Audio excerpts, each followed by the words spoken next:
Greetings, and welcome to the Ideanomics First Quarter 2021 Earnings Call. At this time, all participants are in a listen-only mode. A brief question and answer session will follow the formal presentation. If anyone should require operator assistance during the conference, please press star zero on your telephone keypad. As a reminder, this conference is being recorded. It is now my pleasure to introduce your host, Tony Sklar, Vice President of Communications and Head of Investor Relations. Thank you very much, operator, and welcome everybody to the Ideanomics Q1 2021 earnings conference call. Joining me today, I am pleased to have Mr. Alfred Poor, our Chief Executive Officer, Ms. Kristen Helsel, our Chief Revenue Officer, and Mr. Connor McCarthy, our Chief Financial Officer. A webcast of today's call will be archived and available in the events and presentation sections of our corporate website for a minimum of 30 days. As a reminder, this conference is being recorded. During the call, forward-looking statements will be made regarding our revenue expectations or forecasts for the quarters and full fiscal year 2021 and 2022 related to our business. These statements are based on current expectations and information available as of today and are subject to a variety of risks, uncertainties, and assumptions. Actual results may differ materially and as a result of various risk factors that have been described in our periodic filings with the SEC. As a result, we caution you against placing undue reliance on these forward-looking statements. We assume no obligation to update any forward-looking statement as a result of new information or future events, except as required by law. Other risks are more fully described in the Ideanomics public filings with the U.S. Securities and Exchange Commission, which can be reviewed at www.sec.gov. Today, May 17, 2021, the company filed its 10-Q with the SEC and afterwards issued a press release announcing its financial results. So participants in this call who may not have already done so may wish to look at the documents as we provide a summary of the results on the call. The format of today's call will be as followed. Our CEO, Mr. Alf Poor, will provide an overview of business strategy and the developments for Q1 and Q2 2021 so far. Our Chief Revenue Officer, Ms. Kristen Helsel, will introduce herself and discuss the activities and focus going forward. And of course, our CFO, Mr. Connor McCarthy, will discuss our financial results for Q1 2021. I now hand the floor over to our CEO, Mr. Alfred Poor. Thank you, Tony, and thank you to everyone joining our call today. Financial results in Q1 2021 exceeded our expectations, and we are looking forward to the second quarter results. Ideanomics is transforming dramatically quarter over quarter, and I am both pleased and proud to say that as of today, Ideanomics is the healthiest it has been in my almost 3 years with the company. An exciting blend of acquisitions and organic growth, along with significant cash on the balance sheet, has management confident that our revenues will continue to increase in our various business segments for the foreseeable future. The company was fortunate to capitalize prior to a broad market pullback across our peer group, although we continue to seek value in the sector regardless of market sentiment. Despite everything from COVID-19 and component shortages through the scarcity of containers and shipping delays, the EV industry is continuing to benefit from being the only viable, sustainable future for the automotive industry. We have taken measures to ensure such disruptions are minimalized, where possible, through hiring dedicated resources on the ground wherever such bottlenecks exist. I'm pleased to say that Ideanomics has been successful in attracting outstanding talent to the company. I'm already seeing the positive impact of these new hires. The quarter began with the acquisitions of Timios and Wave. It seems like both have been with us for much longer than around 4 months, but such is the pace of change at Ideanomics today. Timios has had a record quarter for earnings in Q1 2021, as Connor will discuss. We have begun assimilating Wave into our mobility segment and are helping them service their order backlog, as well as introducing their product to foreign markets. I am pleased to inform you that the interest in Wave for non-US markets is there. Both Timios and Wave have also added talent to their ranks since their acquisitions. The Wave team has assisted us in discussions with our OEM partners to ensure our planned Medici buses and trucks will support Wave's inductive charging when they come to market. Currently, as you will have seen on the recent 2020 earnings call, the buses are ready for marketing and homologation purposes, and the trucks are having some changes to cab size, etc., made based upon market feedback. We've hired homologation and certification expertise to help increase our efficiency in these types of areas going forward. China operations were reorganized in Q1, resulting in a decline in revenues. However, the changes were needed, and we expect to see revenues bounce back in Q2. The Wave product line is being introduced in China because the Wave product line is being introduced in China because the country does not have high-powered inductive charging, and there is great interest in areas including seaports, airports, and the heavy truck and bus markets. As announced at the end of March, the Tree Electric team landed the first of what we anticipate will be several significant orders this year in Indonesia, which will see Tree Electric set up assembly facilities on the ground in Indonesia to help expedite time to market on those orders. The first vehicles under those orders will be exported from Malaysia as finished products, and we anticipate deliveries from initial orders beginning in Q3, with the Indonesia-based assembly facilities online in Q4 or early 2022. Elsewhere, the Tree Electric team is finalizing its new headquarters and showroom in Kuala Lumpur with an August timeline for moving in. Final pieces are being put in place to expand into Thailand, where we are finalizing plans to introduce a battery rental and swapping program, which is designed to promote sales of Tree Electric's EV two-wheelers, while at the same time providing immediate cost of ownership benefits to local businesses compared to gasoline-powered motorbikes and mopeds. Several minority investments were completed in Q1, which we hope will become market leaders in their fields. For example, TM2 launched a rare earth metals exchange where there previously was no market. Trading in some metals began this month, and initial revenues have been achieved. Congratulations to Peter and the team there. As you know, rare earth metals are playing an increasingly important role in the clean tech space. We took a 20% stake in Italian public company, Energica Motor Company, which makes all-electric performance motorbikes for both road use and racing.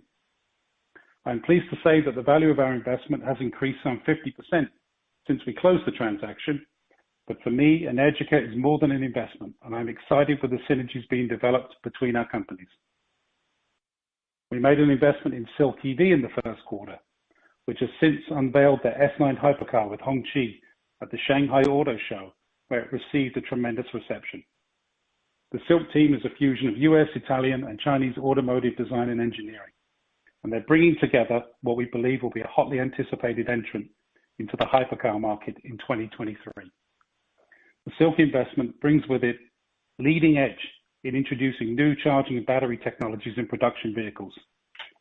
Our investment in Silk provides us with an inside look at what can be applied in our other electric vehicle segments. 2 weeks ago, we made a minority investment in FNL Technologies, which markets the Hubi social media platform. As part of that deal, we divested ownership in Grapevine, as we believe this represents a broader opportunity to unlock the value of those combined investments versus Grapevine continuing to operate within Ideanomics. In a press release last week, we were delighted to announce a definitive agreement to acquire US Hybrid, an American manufacturer and supplier of fuel cells, drivetrains, and other technology components essential to the development of zero-emission vehicles. As mentioned in the press release, US Hybrid will unlock our Made in America capabilities, and we anticipate integrating their EV and hydrogen fuel cells into our Medici vehicles, in addition to helping them scale their existing customer base of OEMs, transit authorities, and specialist customers in sectors such as aerospace and defense. Dr. Abbas and his team have a portfolio of technologies which can be leveraged internally and licensed out to the broader market. So we are very pleased that US Hybrid selected Ideanomics as the partner to help them scale their business. This acquisition extends the strategic positioning of Ideanomics as a provider of innovative technologies, capabilities, and solutions, which are already well established by those seeking to employ them in vehicles of all kinds. We are developing our charging as a service model for launch in 2021, which we believe will unlock orders and revenues in North America and be the precursor to what we hope will become future vehicle as a service and energy as a service offerings in 2022 and beyond.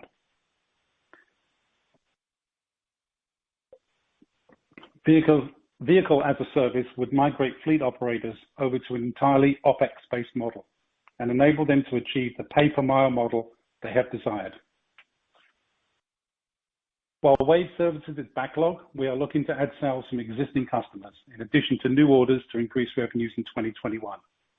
Although their revenues tend to be lumpy, Q2 is looking stronger than Q1.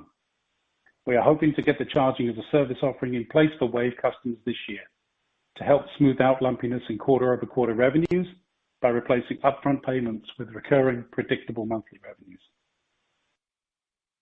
Timios will continue to deliver strong revenues in Q2, along with an improved quarter in our China and Wave operations, and potentially the inclusion of US hybrid revenues from the point the deal officially closes. As I mentioned earlier, Tree Electric's more meaningful revenues will start in Q3. We do not anticipate Medici to contribute to revenues until next year, but we do hope to get order interest in 2021 in areas where we have specialized knowledge, such as seaports, airports, etc. And our intention is to cross-pollinate those orders with both Wave and US hybrid products. What we have put together for our investors is what we believe is a compelling offering of products and services which will produce revenues in the short, medium, and long term. The presentation deck which accompanies today's earnings call will be filed as an 8K with the SEC to enable investors a fuller context of our organization and the opportunities being pursued. In particular, I would refer you all to slide 15, which details our Ideanomics mobility ecosystem. You will see from this chart how our shared services platform acts as a force multiplier across the Ideanomics mobility businesses and how each is designed to provide value for others in the ecosystem such that we maximize sales revenues achievable from each customer. This is where we differ from most other companies in the EV sector who are active in perhaps only a single or two areas of activity or are constrained regionally and may face a significant period ahead until they achieve profitability. We believe we have put together a prudent and flexible approach which enables us to be nimble and maximize our shareholder interest until the EV industry approaches maturity. I would like to mention that we, along with our peers and partners in the industry, look forward to receiving the details and clarity from the Biden administration regarding their infrastructure investment plans. Currently, we see a situation whereby potential buying is held back pending more details, as fleet operators and others need to understand what support the government is providing in the transition to zero-emission vehicles before they have the conviction to pursue their transition planning. We encourage the administration to understand the need to bring the details to market so we don't witness a void in which confident planning is not achievable. Finally, I'd like to thank shareholders for their patience and support. The EV sector is on a trajectory which is gaining momentum, but it is one which is not suited to short-term trading aspirations. Companies such as Ideanomics anticipate shareholder value to grow most significantly in the medium to long term, although we do consider ourselves one of the few value stocks in the sector due to our ability to derive revenues in the short term. Thank you all for tuning in today. I'll now hand you over to our new CRO, Kristen Helsel, to introduce herself and her areas of responsibility in Ideanomics. Kristen will start to feature on our earnings calls going forward.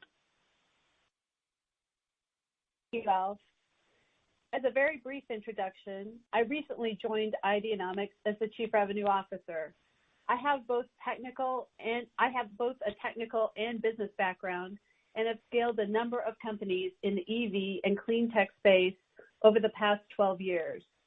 I am incredibly excited to join this team at a time when we are building and aligning our operating entities to lead worldwide in electrification and clean technology, delivering both real and disruptive change as well as meaningful revenue. I spent much of the last several weeks learning about our current Ideanomics ecosystem and focusing on how to build our business units in a synergistic way while simultaneously scaling revenue. In each case, the opportunities and challenges are unique. I have visited with each of our businesses in the United States, and I'm working directly with our colleagues overseas until such time as international travel is appropriate for me to visit our businesses and operations in Europe and Asia. At Timios, we have a strong and well-developed organization that had its best quarter in Q1 2021. And I am pleased to say that we are developing new opportunities to support growth and expand revenue streams beyond their traditional business lines. My visit to WAVE reinforced my strong belief that the electrified future will be driven by inductive charging. The current WAVE product is a beautiful piece of engineering and has been working in some cases for several years in challenging conditions, and has therefore demonstrated that we have a reliable and robust product ready for adoption at scale. Our WAVE installation in the Antelope Valley, at the Antelope Valley Transit Authority in northern Los Angeles County, is the largest high-power inductive charging system deployed in the United States. As significantly, the acquisition of WAVE means that for the first time in Ideanomics history, our company has delivered consequential charging infrastructure revenue. It is an exciting time to be in the EV business, and we have big plans for our WAVE business along with our other operating companies. I was also able to spend time with the Solectrac team at their new facility in Santa Rosa. While still an incredibly young company, they have made remarkable strides with their scalable approach to micromanufacturing, as well as their thoughtful product lineup. I expect continued positive developments from Solectrac throughout 2021 as they expand, add staff, and grow to meet the strong customer interest in their products. One significant piece of our overall EV, energy, and clean tech offering fell into place with the upcoming U.S. hybrid acquisition announced last week. Led by Dr. Abbas Godarzi, the team has nearly 30 years of solid engineering advancements in their catalog, many of which we plan to leverage. As a synergistic addition to the Ideanomics global ecosystem of businesses, U.S. Hybrid will allow us to continue to lead the global EV transformation with a focused and dedicated innovation center, while simultaneously unlocking the commercialization potential of their remarkable product portfolio, allowing the company to deliver at scale. For the balance of 2021 and 2022, my focus will be to drive revenue in 3 ways. First, to grow each operating company within our Ideanomics ecosystem with priority on expanding customers, launching new products, delivering top-line numbers, and building backlogs. Second, we want to align all of our sales, business development, marketing, and pricing activities within each business unit to achieve scale. This effort will be supported by investments in both human and working capital. Third, we are identifying the synergistic opportunities available to us from our broad global footprint so that we are able to penetrate new markets and develop unique solutions. This may include both growing and acquiring new capabilities to round out our offering. In closing, I want to say I am thrilled to be part of the Ideanomics team. We are laser focused on delivering in the short term, but the acquisition of U.S. Hybrid demonstrates that we have an eye on the future as well, and the solutions that will be required in the markets we serve. This is true for both Ideanomics Capital and our EV business unit, Ideanomics Mobility. I am delighted by what we have delivered to date and our amazing potential moving forward. With the hope that the world will open for travel sometime later this quarter or early in the third quarter, I will spend time visiting and learning on the ground with our international businesses and partners. I look forward to to sharing our progress with you. I will now hand this over to our CFO, Connor McCarthy, to detail our financial performance for Q1 2021. Thank you, Kristen. Good afternoon. In the first quarter, the work done over the last 24 months in building the foundation for growth in Ideanomics mobility and capital divisions started to come to fruition. This quarter marked the 5th consecutive quarter of growth in both revenue and gross profit. The highlights for the quarter are revenue of $32.7 million and a gross profit of $10.8 million. The first revenues from Wave, Ideanomics inductive charging business, and from Timios, our title and escrow services company. Both businesses were acquired in January 2021. We closed the quarter with $356 million in cash, which provides a deep pool of capital for investment in our Ideanomics mobility and capital business units. Now turning to discuss the financial performance in some more detail. Revenue for the quarter was $32.7 million, which represents the 5th consecutive quarter of growth, demonstrating the increasing strength of Ideanomics' business. Timios, our title and escrow business, generated revenues of $27.6 million and Wave revenues of $1.8 million, which were reported in the charging and batteries line in the revenue table. Both of these businesses were acquired in the first quarter of 2021, and consequently their financial results are only included from the date of acquisition. Revenue for electric vehicles was $3 million in the current quarter, up from just $55,000 in the first quarter of 2020. As I've discussed on last quarter's earnings call, we have been reorganizing our operations in China. Revenues from EV in the first quarter were lower than the levels achieved in late 2020. However, we believe that the restructure in China will result in a return to growth in EV revenues in the coming quarters.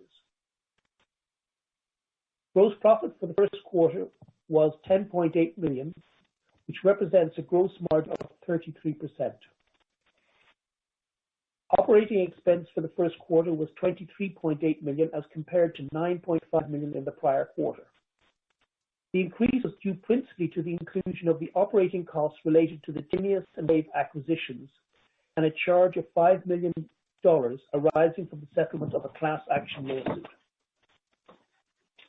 Professional fees in the first quarter were $5.2 million as compared to $1.8 million for the prior period. The growth was related to an increase in legal fees, consulting services, and investor relations related expenses. The increase in legal fees was related to advice on general corporate matters, responding to regulatory inquiries, advice on mergers and acquisitions, and advice in relation to the class action lawsuits. The loss from operations was almost $13 million as compared to $9.4 million in the prior period. The loss from operations included a $5 million expense related to the settlement of a class action lawsuit. Interest expense for the period was $0.4 million and represents a saving of $2.7 million as compared to the prior period expense of $3.2 million. The prior period expense included charges related to the application of US GAAP to the variable conversion price in the then outstanding debt, which was all repaid in 2020. The currently outstanding convertible debt has a fixed conversion price. We recorded a net loss of $0.7 million as compared to a net loss of $12.6 million in the prior period. This quarter includes a non-cash tax benefit, a gain of $12.9 million arising from the acquisition of Timios and Wave.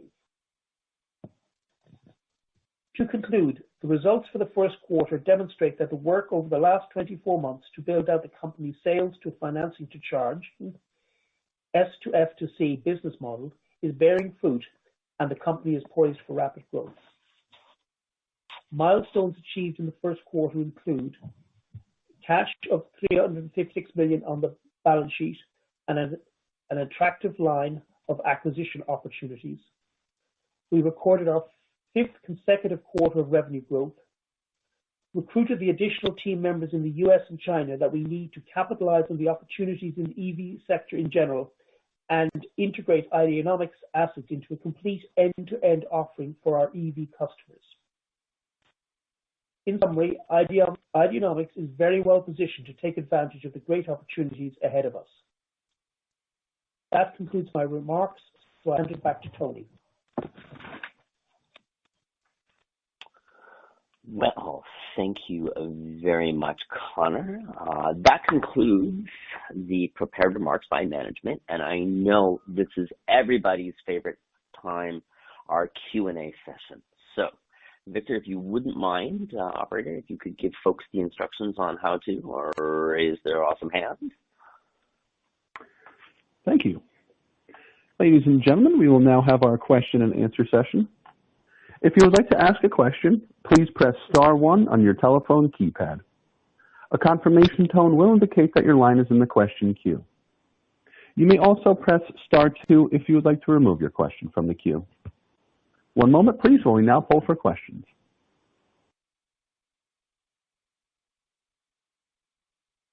Our first question comes from Craig Irwin with Roth Capital Partners.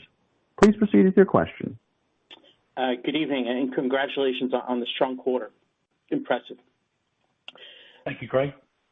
First question I wanted to ask is for a little bit more color on US Hybrid. You know, this is a name we've known about for many years, and Abbas is a bit of a legend out there. I mean, given that he literally wrote the textbook that all the engineering students today are using to learn about drivetrain electrification. What do you see as the potential revenue contribution over the course of 2021? Now, I know Dr. Abbas is known for his technology innovation and for doing really unique projects for very demanding customers. But are there components in the existing book of business where you see rapidly repeatable products? Or is this more a technology acquisition that fertilizes the success across the rest of the company? Thank you, Craig. It's an excellent question. Kristen, would you like me to take this question? Do you want to take this question? I'm happy for either of us to do so. Alf, you can start, and I can add any color if appropriate. Absolutely. So thank you, Craig. This is interesting. Yes, as you mentioned, Dr. Abbas and his team have probably been at the forefront of clean energy and low emission and zero emission vehicles for the past 25 years. They've worked with pretty much everyone in the space, from OEMs through to the defense and the aerospace sector. So a lot of folks have relied on Abbas and his team to produce everything from prototypes through to fully working units. Abbas has served as something of an innovation center for the industry, and that's allowed him to reach, healthy 7 figures in revenues every year. We believe there's an opportunity for him to start licensing his technologies to take him up into 8 and 9 figures of revenue in the future. We haven't closed the deal yet. It's still subject to a few traditional closing conditions. It should close hopefully by the end of this month. So the chances to have an impact of pushing from 7 figures to 8 figures this year is probably too early to speak of, but certainly we believe this business is poised for growth. He's been looking actively in the market for a partner to help him scale the business. Now the EV industry and the potential for hydrogen fuel cells is very much on everybody's radar. And, we were fortunate enough to strike the right chord with him such that he chose us as his partner. So, this is a business that does produce millions of dollars of revenue a year, being an innovation hub for OEMs and others. We expect that to move up into the 8 figures and 9 figures over the next few years. Excellent. Well, congratulations. It looks like a really amazing fit to the portfolio. Second thing I wanted to ask about is Timios and the title and escrow business. You reported $27.6 million in revenue in the quarter, but last year I think this business for the full year did $60 million. So some interesting alchemy going on there. Can you explain why this business is so very strong? Was this strength maybe a little bit one-time in nature, given short-term changes in the market, or is this something that can persist over the course of the year? It seems that they contributed some pretty healthy margins. Are those profit levels something that also are likely to persist over the course of the year? Yeah. So the Timios business is obviously involved in the refinancing and the purchasing. Mortgage market is active. Companies like Timios do incredibly well. So we're in a low interest rate environment. There was a period for a couple of weeks where it looked like interest rates may increase. As long as interest rates remain low, we can expect Timios to continue to perform well. We don't know what will happen with inflation. I think everyone's concerned with that. If we do see an uptick in inflation and we see a corresponding uptick in rates, typically those are the types of headwinds that impact businesses like Timios. But that said, we're looking to aggressively support their growth plans. They've opened up a Rio business, which is going to be very interesting. So for us, we have a very vibrant business within our Ideanomics Capital Group, and we're looking forward to more strong revenues from them in the future. Thank you. My last question is about Tree Technologies and the Tree Electric motorcycles and mopeds. Can you maybe describe for us if there's an update on the delivery schedule into Malaysia, or I should say into Indonesia?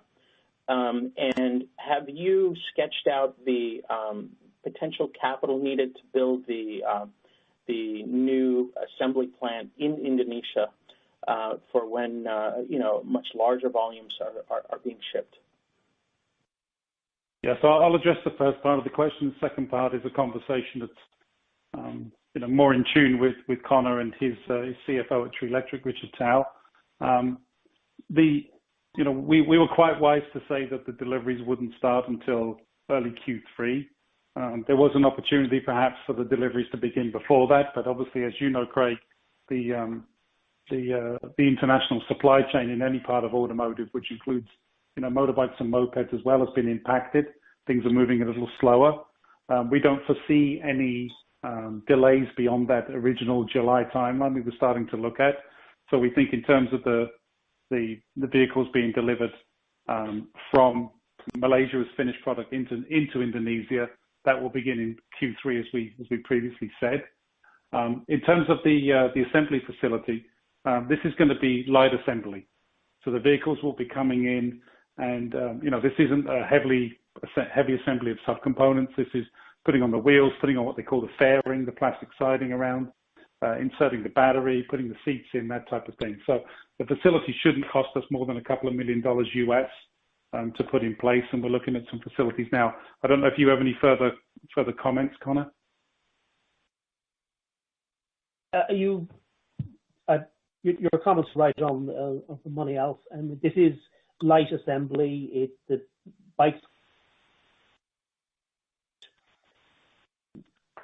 There's none of the really capital intensive stuff like paint plants or anything like that. So we are looking at at this time we think it will be in the range of $2.5 to $3.5 million investment in an assembly line. Excellent. Well, this was a very busy quarter. I should say congratulations on getting so much done and all this progress. I'm going to hop back in the queue now. Thank you. Thank you, Craig. Thank you. Our next question comes from Nelson Sue with Mackie Research. Please proceed with your question.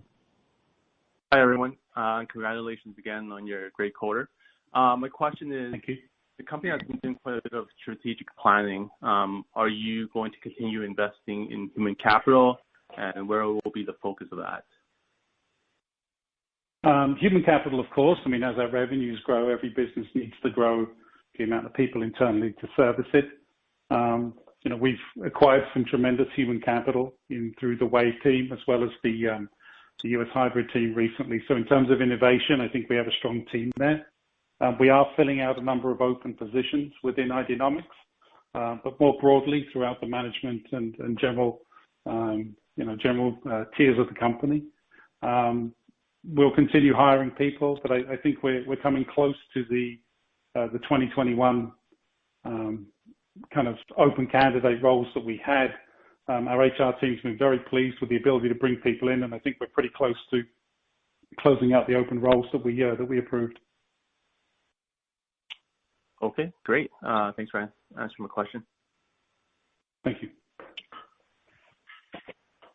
Thank you. Our next question comes from Sean McDonald with Acorn Management Partners. Please proceed with your question. Thank you very much. And again, Ideanomics, congratulations on a phenomenal quarter. Thank you.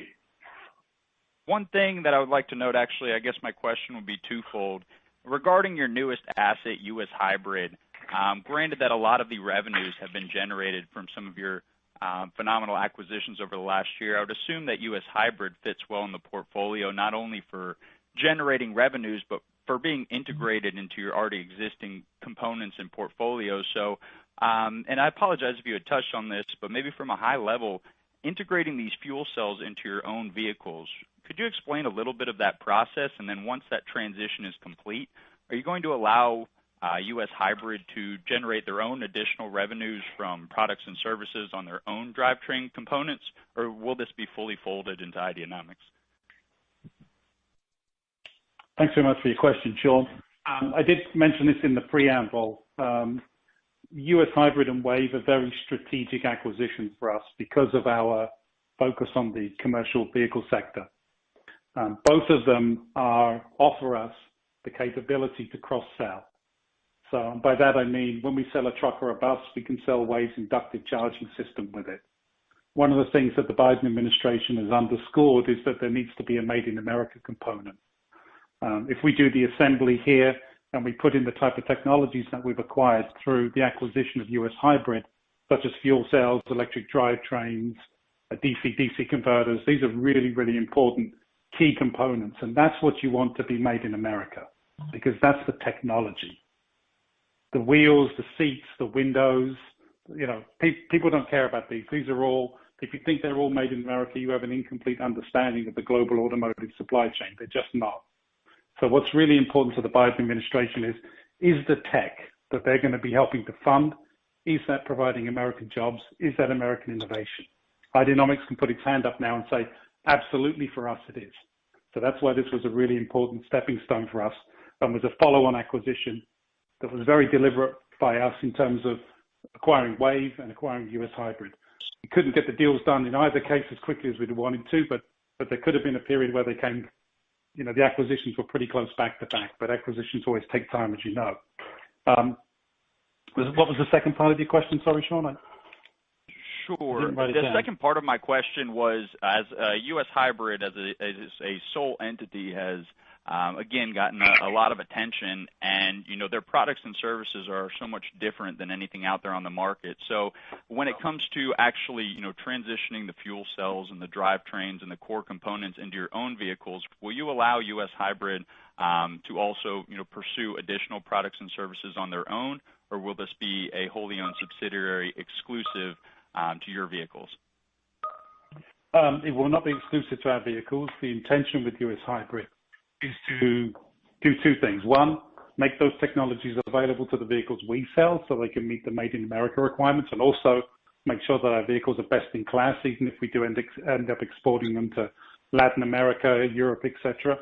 But the other really important piece is Abbas and his team were looking for a partner to help them scale. The technologies they have can very easily be scaled for purchasing by OEMs in this country and globally, as well as licensed out to OEMs as well.